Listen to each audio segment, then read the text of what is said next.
In today's episode of Coffee, Culture, and Politics, I interviewed David Lamontagne, who's a local artist and a very, very intriguing and interesting person. I've known David for years. I don't even know how long, more than, I don't know, maybe 40 years. So our friendship goes way back. And we are kind of kindred spirits. He comes from a long line of artists and artisans. I mean, his cousin, Armand Lamontagne, is a famous artist maybe in a local fashion, but he was a sculptor, a painter, and a craftsman. But David is kind of a Renaissance man. His preferred medium is oil, so he loves to paint in oil. But he also works with stone, with wood. He's actually he's like a master carpenter. So if you need some carpentry, he's probably not the person to go to. No, he can do whatever you want, build your house and tear it down. But he, like I said, he works in all different mediums. I know he's used acrylic, and he sketches constantly. He's always got his sketchbook out, and when he has time, he's sketching landscapes and he's sketching, portraits. And so in today's episode, we ask him about his art and about how that works into the culture at large. And I think you'll really enjoy listening to David and learning about who he is and what he does.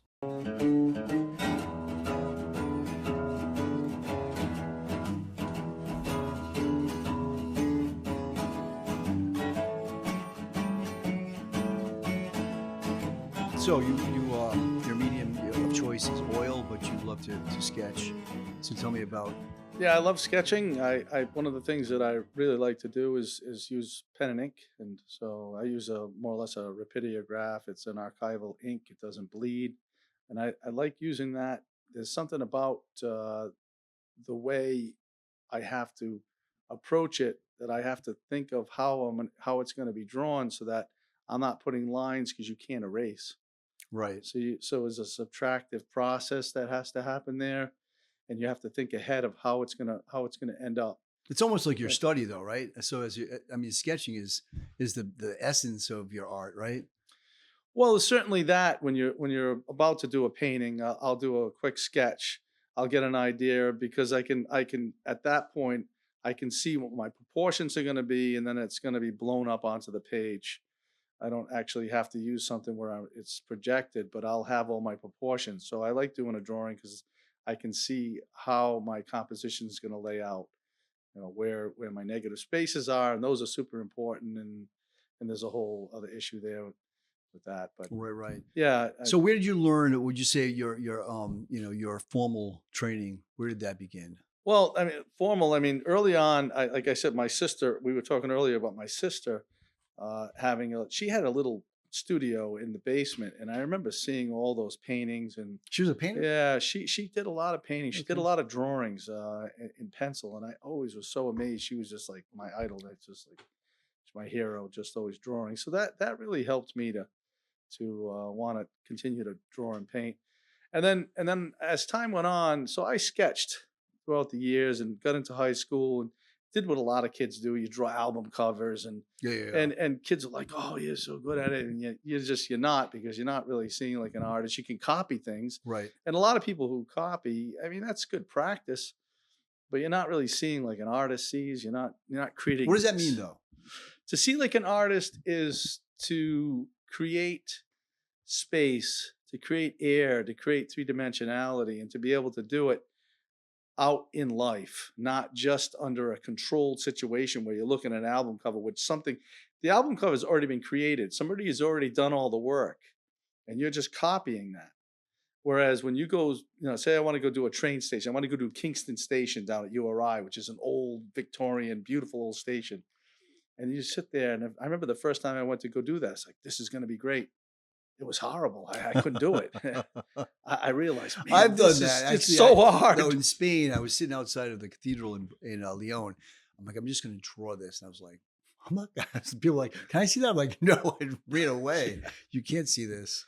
It's more difficult than you think. Yeah, I've done it a few times and I realized, man, I got a long way to go. Those guys that sit on the side of the road and just draw and paint things, that's they're really good. So then I realized I needed instruction, Yeah. and I luckily I had another cousin that was going to art instruction to Mr. Anthony Totoro, who was a very interesting character.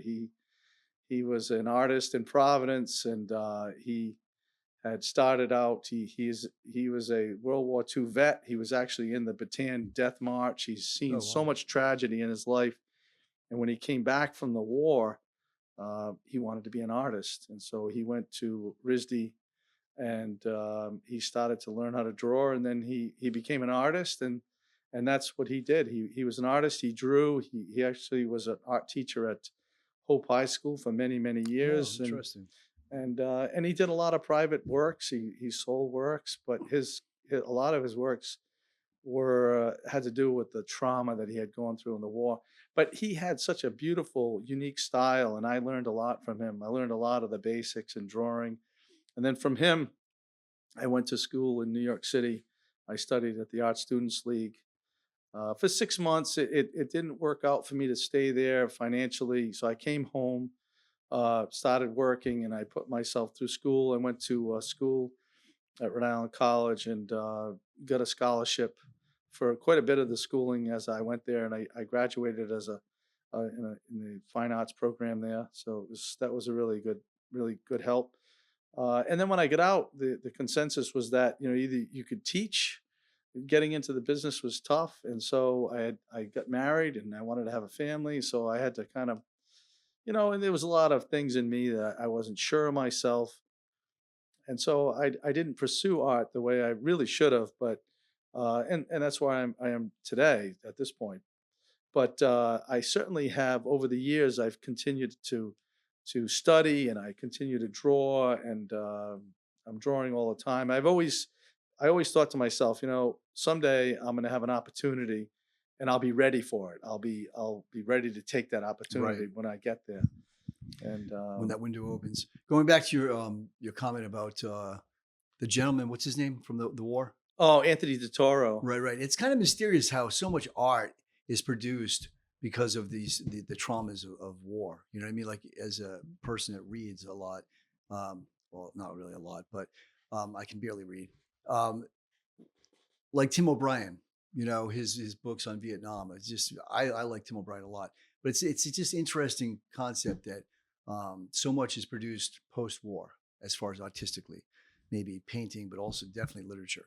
Mm. Almost kind of a means to deal with all of that. So art can be very therapeutic. Do you find that true? I've definitely found that true. I mean, I've been through a very painful divorce, and that was like war, and the suffering of it, and there's no joke in that. I mean, I wouldn't wish that on an enemy. And I did a lot of drawings that helped me to get through that. And I look at those things, and I could see the pain that I was Can you going through. really? Yeah, because it helped me. It definitely was therapeutic to get that out, to draw how I was feeling. Yeah, yeah. It was so helpful. That's interesting. That's definitely mysterious. How would you how has your art impacted your life? The way you see life, maybe. Well, what pops into my head, I could be wrong about this quote, but I think there was an artist called Henry Barnard. There's a school named after him up at Rhode Island College. And one of the things that he says is that you have to teach kids, and one of the things you teach them, of course, is the reading, arithmetic, the sciences, but you also have to teach them art so that they can see. They'll learn how to see. So an artist is somebody who can appreciate life. When they see something, they can not only appreciate distances, but compositions, and there's such a beauty. There's the color, everything that happens as an artist. It makes life so much richer. No, I agree. Definitely, there's a depth that you can achieve through There art. is. So a few years ago, I heard a show on WGBH, and they were saying how women have a higher ability to see subtle colors in the sky, and there's real subtleties where they can see them. But a trained artist, whether you're a man or a woman, can see them as well. And I do see those. Because as you're mixing and mixing, you can say, oh yeah, there's that color. People don't see that, but because you have to mix it, you see it. Yeah, Karen, my wife, you know Karen. She's always very attentive, very in tune with like a sunrise or a sunset, and in the morning, just the fact that the sky is a certain color, that deep, like almost orange, like reddish color, and she's like, "Oh, how beautiful!" I'm like, "Yeah, get over it." You know what I mean? No, she's definitely more in tune to colors than I am. My mom used to say something because her dad, my grandfather, on the Allery side, was a tremendous painter. He went to RISD, and it's kind of a funny statement, but she used to call it sky blue pink, which is a funny thing to say Right. because it's You but can see it though. yeah, yeah, Yeah, yeah. yeah. That's interesting. So, how does art impact our culture? And when you think of culture, what do you think? If I say culture, what do you think of? What I think of as culture, it's a collective thought that we living here in the United States, we as Americans, we share a common experience, how we grew up, how the music we listened to, the schools, the way we were taught, the literature. And so those, we grew up, you look at Andy Warhol, that there's a form of art, or you look at Monet's, so we have this idea of impressionism and modern art and things like that. So people, when they go to museums or there's so many, I call it low res nowadays. It's like there's we're bombarded by so many images, but it's all low res. I mean, really, we need to go to museums and see things in high res and take the time to really study it. There's a reason why there's chairs in museums, so you can sit down and take the time to meditate. I almost feel like that's like a religious experience. Oh, It's sure, yeah, that's cool. Um, and I agree. I think that when I do go to museums, I like to focus on just a few pieces because otherwise, I miss the depth, and then I'm also overwhelmed, and I feel like I'm just like in a candy store. You know what I mean? And mm. there's just too many sugary things. Well, how what's his name there? Henry Nouwen. He writes that book, The Prodigal Son. I think it took him 10 years. It's just a small book, but it's on his meditation on the prodigal son. It's a very interesting book. Right. And And the painting is who did the the painting? prodigal son is by Rembrandt. Rembrandt. I Yeah. don't. You know what's funny about that painting? It's interesting, but I definitely I don't like it. It doesn't resonate with me at all. I don't know if I don't, maybe you can cut that out. I'm not sure, but it just does not resonate. That does not resonate. I don't know what style is that. Well, that whole that school is the Dutch school of painting. There's the Flemish. They all Oh, kind of have that certain. okay. There's a certain It's definitely not yeah. Caravaggio. No, he'd be old. Yeah, yeah. He's That's the why master of dark and light. Yeah, I love that. they were a little more painterly, as you would call it. There's a lot of thick imposter. They call it imposters. I could have the wrong name on that. It's been a long time since I've studied that. Um, I mean, my painting is a little bit more like impressionism, and I do like classical paintings. I'm a realist. I don't paint purely impressionistic paintings. Um, Right. Yeah. Okay. Let's talk a little bit about the painting you did for my sister and her husband Jason. It's an amazing piece. Can you just tell thank us you. where it came from, what they asked you to paint, and then where it came from? They had asked me to do a painting for them, and because they live in Narragansett and they have a beautiful home, and being Rhode Islanders, and Rhode Island is such a beautiful state. There's so much beauty, and one of the great beauties is always looking to the sea. We have some of the greatest coastlines anywhere, and traditions and sailing and so many things. So there's so many paintings that you could do. You could do a nautical scene where you've got fishermen. You could do a nautical scene where you have sailboats and some of the J boats. We have the biggest fleet of J boats in the world, anchored right here in Newport, and the great island, the traditions, so many lighthouses and naval traditions. But I saw the iconic, and I've been painting that. Like I say, I've been painting that painting all my life. Yeah. Since I was a young man, the towers have just captured my imagination. It's almost like those sandcastles you build as a kid, and you're imagining giants walking by, and people are giants compared to the sandcastle. So there's this mystical thing with sand, and yeah, as a kid, your imagination. So when I see the towers, I mean, they're real life, for imagination for big people. Right, They're right. so iconic. That's true. And I had painted those things, and I've had some funny experiences painting those paintings. Uh, the characters that are there, the Rhode Islanders that you meet, the surfers, and the people that you meet in Narragansett are wonderful. But the scene itself is tremendous. So I had gone down to do. I said that's the painting, that it has to be that. There's no other painting for them. And I've always wanted to do a big painting, something much larger than I've been doing. So that painting is 3 foot uh, high by 5 foot wide. So it's a good sized canvas. And so you can do a lot with a painting like that. You Right, can right, right. develop a lot more detail. You don't have to get too caught up in anything small, and you can have a lot of just a lot of nice brushwork. There's a lot of space to have proportions correctly, and so the towers don't have to be too small in distance. And so when I went there to do a painting, and I do a lot of plein air, which if people don't know what plein air is, it's to paint on site. It's to be right on site, and you're painting with no aid of cameras. And so I went there and I set up right at the back of my truck, right on the wharf there, and looking out over the beach. And it was a rough day. There was a lot of waves. It was beautiful. Um, and I did some paint. I did the painting. I painted for about maybe a couple hours, an hour and a half, 2 hours. And just as I was painting, all these surfers were coming in towards the end. And this one particular guy, he just looked great. He was just, his getup was great. Just the way he looked. I said, "Hey," I said, "Do you mind, modeling for me? I want to take a few photos of you, and you're going to be in this famous painting, you Yeah, know." yeah, yeah. I just wish I had gotten his name, because I would like to have shared it with Spicoli. him. Yeah, yeah, yeah. So anyway, he looks a lot like my nephew Nicholas, who's a great surfer. So so everything. And then Jason and Beth, who serendipitous, like, they have a surf shop. Oh, And here's yeah. this guy walking out of the water with a surfboard That's after, funny. and there's this great surf going on. And then in the background you have this beautiful towers, and the clouds were taken from at another day, right in the backyard here. There was this beautiful sunset and these towering cumulus clouds, and so I put those in the painting. And that's the beauty of working in the studio.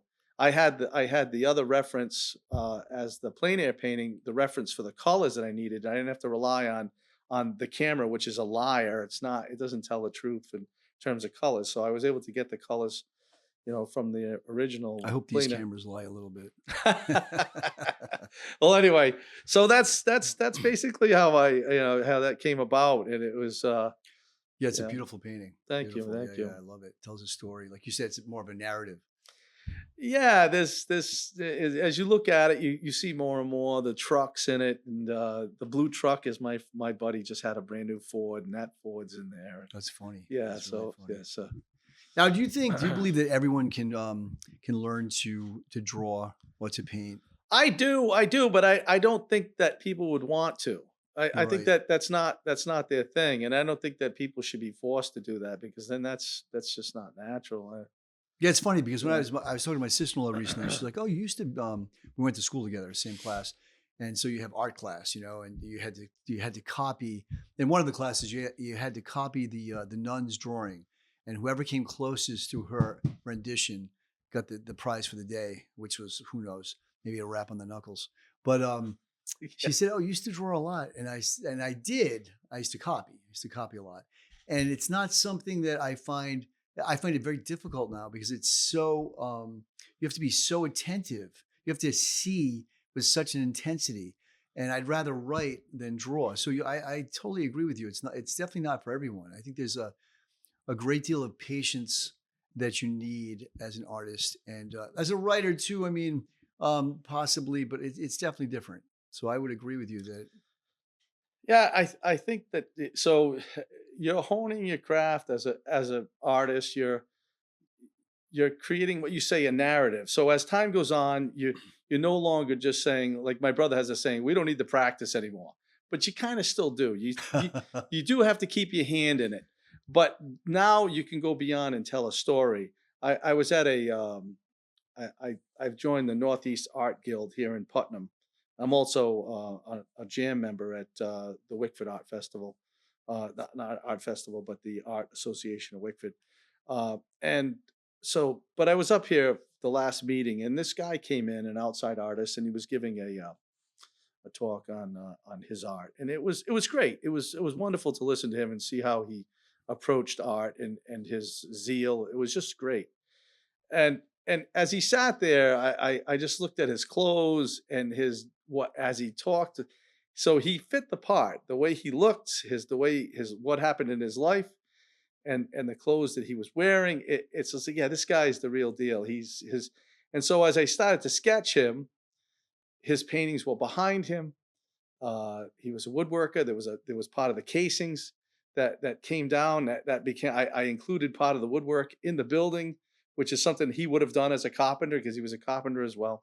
And so all this stuff added in, so it made sense as I was doing the drawing. So it wasn't just like I'm just copying. No, No, right. It's a story. it's a Definitely, story, it's a and narrative. and so when I got done with it, I gave it to him, and he gave me a print. It was really quite nice. That's cool. I didn't expect that, but Yeah. Well, there's a depth to art too. Like, I mean, you can approach it as a craft, and no matter what you're doing.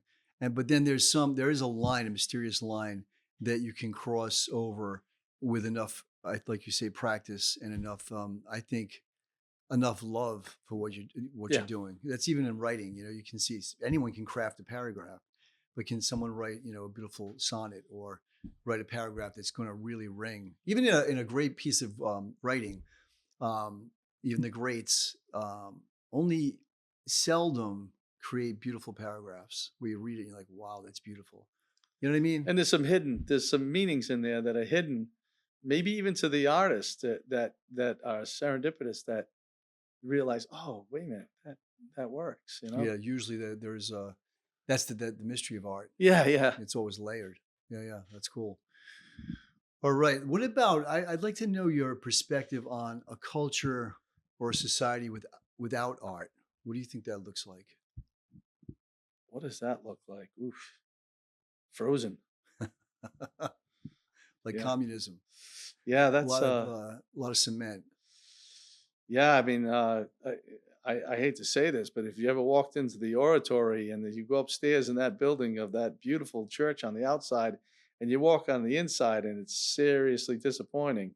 Now, where's that? The oratory in Montreal. Montreal. I've been there. We've been there, right? Oof, I yeah. don't remember it though. It was Oh, yeah. Well, there disappointing. you go.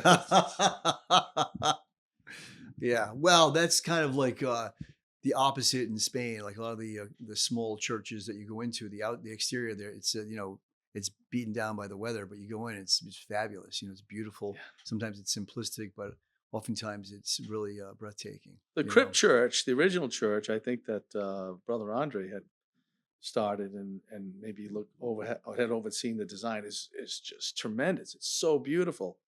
But the other one is like the opposite, and it's More utilitarian. it's just pure concrete, and Yeah, no, concrete doesn't even. it's not. Yeah, I'd rather have something else. Well, I mean, concrete can be done tastefully, but it's like, oh, they were almost, I don't know. Yeah, enough of that. Who's give me two artists that you feel have really influenced your art. Two artists that influenced me. Oh, I'd have to say the first one would have to be Velasquez, who is the painter's painter. Okay, what does He that was mean? he he just he just had it, man. That guy was such a natural painter. He was a gift from God. He was the court painter to the king and queen to Spain. I don't know what year, but I mean, he had such a depth of ability with colors, the subtleties, his ability to paint and to create such unbelievable drama in his paintings too. They were just so beautiful, and they could be so simple at the same time. And yet, when I went to see one of the paintings, he had done this painting of this man. I think he was I'm not sure. He was a man who had been a slave, and he had been released from his from his position as a slave, and he was a free man.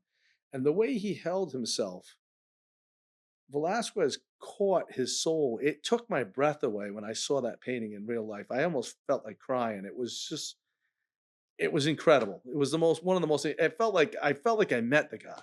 That's amazing. Like you're in contact with when you're looking at that painting. You're in contact with the soul of the painter and the person at the same time. You're seeing what the painter saw in the man, and it's coming out. Yeah. It's a very interesting. Right. Sometimes when I'm reading, I'm like that. Like I read Tolkien sometimes. I'll just pick up one of his, one of the Lord of the Rings, but you know how it's broken up into 3. It's really just one novel. And I'll just read passages, and I'm like, I cannot believe this guy wrote this.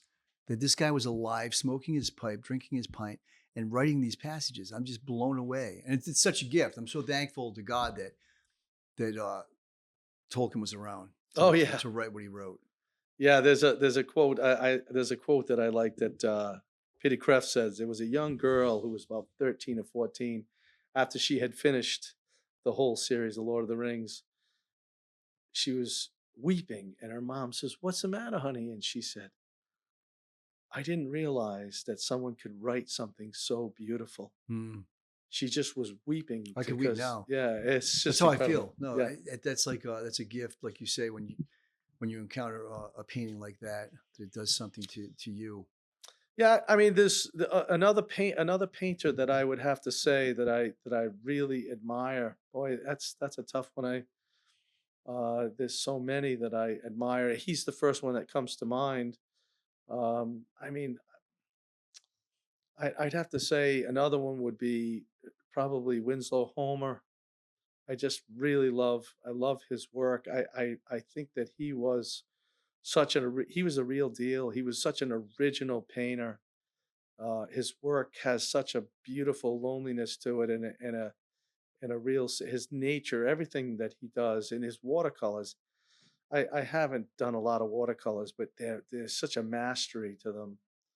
His oils, everything that he does, he captures life. There's some stories there that you see early New England life in its raw form, and they're incredible paintings. That's awesome. Of human drama, and his execution of the craft is unbelievable. We just went by one of the churches. I know that you did a big altar for that church. Am I correct?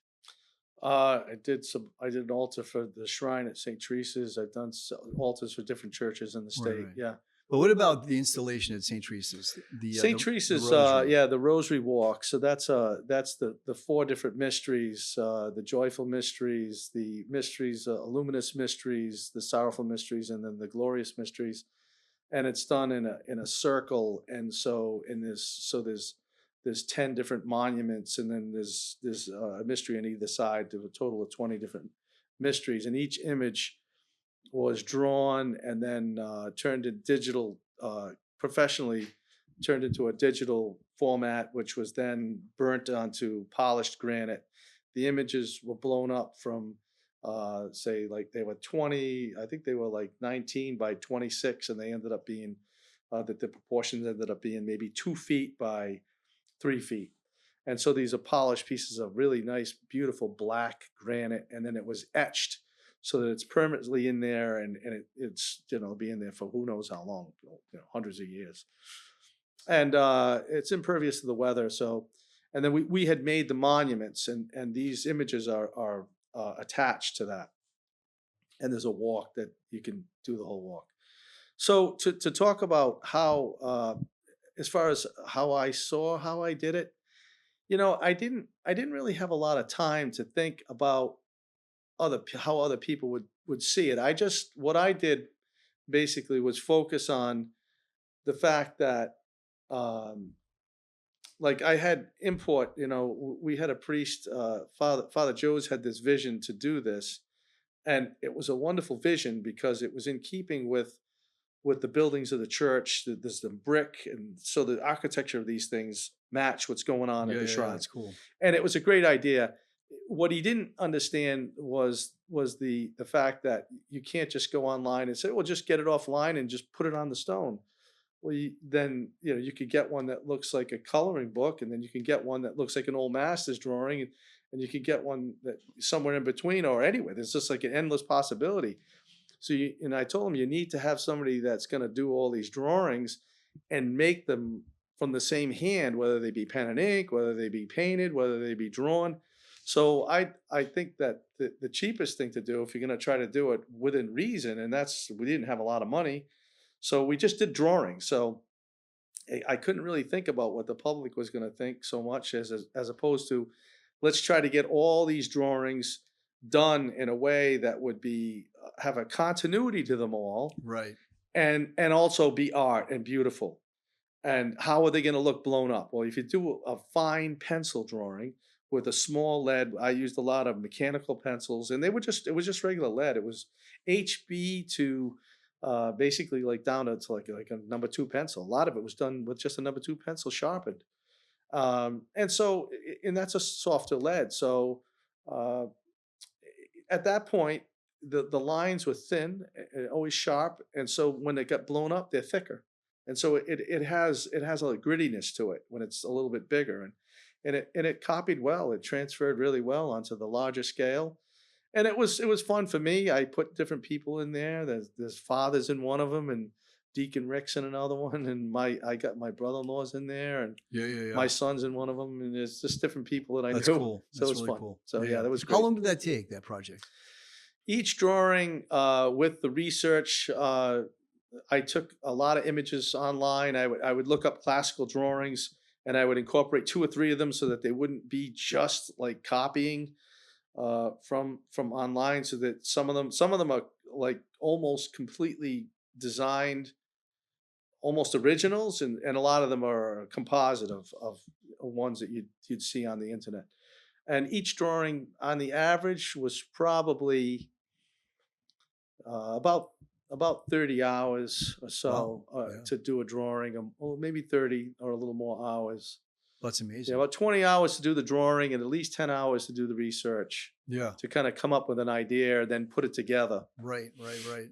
I think a lot of us don't realize the outside work, the research. Well, if you had the money, I mean, you could have models. You could have models. You could set up lighting. You could create completely brand new ones, but that would be Yeah. it'd be astronomical how much Right, money right, it would right, cost. And so, but That's not the, yeah. yeah, I That's think cool. it fit the bill. So No, it's beautiful. It's beautiful. Let me ask you this as a closing question, okay? And so there's an implication here. So I don't mind implications. But what does a society or a culture look like that supports art? that's an interesting question. So what comes to mind? I would say that a society that supports art is a society that supports others. That is a society that's not interested in that's turned in on themselves, but somebody that is willing to let go of themselves and get out of themselves and think about others. Because then that's like it's a Christian ideal to give is to receive. This whole Saint Francis, that so that person is able to give. And so when I do artwork, I heard years ago an artist said to me, he said, this is purely, art is completely a selfish thing. You're just putting yourself out there. And I didn't understand that because that's not what it is for me. Art is not a selfish thing for me. Art is something that I'm happy if I'm saying something to somebody, if it's making somebody happy. If I do a painting of a flower and I give it to somebody and makes somebody happy, then that's done its job. So if I can, as long as I can art can turn into a god for me, and I think that it easily could, and maybe it has a lot of times as well. So there's definitely a danger there. But as far as a society, I think it's a society that is a healthy society that spends time in meditation, understands that we are physical and we need physical things to enjoy, to raise our spirits. I mean, Peter Kreeft came to the church. One of the reasons why he came to the church was sermons in stone. He walked into St. Patrick's Cathedral, looked around, and he says, "Dad, this is a Catholic church." He says, "Yes, it is." He said, "Well, the Catholics are wrong, aren't they?" He says, "Yes, they're very wrong." "Well, how can they build such beautiful churches then?" And his father didn't have an answer. Right. And he says it was like a different kind of building, a different kind of beauty. and that raises your spirits. It's this God. That's all God given. What a gift. All right, let's end on that. That's good. That was very good. Let's pray. Well, that thanks, man. it Yeah, all let's comes out. let's do that. Absolutely.